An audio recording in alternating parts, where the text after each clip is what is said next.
মাওলা আমি তো গুনাহ করেছি, তোমার দরবারের আসামি। মাওলা তুমি যদি মাফ করে দাও, আমাকে প্রশ্ন করার কেউ নাই, আমাকে জিজ্ঞেস করারও কেউ নাই, আমাকে আটকানোর কেউ নেই। বান্দা যখন অনুতপ্ত মন নিয়ে বারবার বলতে থাকে, রব্বে করিমের রহমত তাকাইতে থাকে, তাকাতে তাকাইতে এক সময় রব্বে করিম বলে, বান্দারে তোর বলার ধরনটা পছন্দ হয়েছে, তোর ডাকার ধরনটা পছন্দ হয়েছে, তোর চোখের পানি পছন্দ হয়েছে, তোর বলাটা পছন্দ হয়েছে।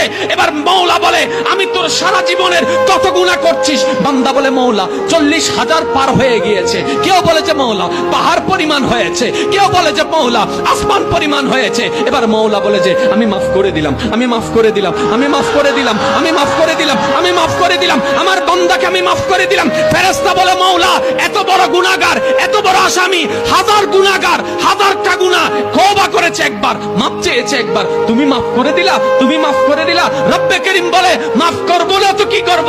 বান্দাটা কার দেখতে হবে না, বান্দাটা কার দেখতে হবে না, সে রহমানের কাছে মাফ চেয়ে যদি মাফ না পাই, তাহলে তো বিশ্বের কাছে মাথা নত হয়ে যাবে। আরে সে রহমানের বান্দা, জাত্তার বান্দা না, যে রহমান হচ্ছে ইন্নাল্লাহ আলা কুল্লি শাইইন কাদির। সুবহানাল্লাহ।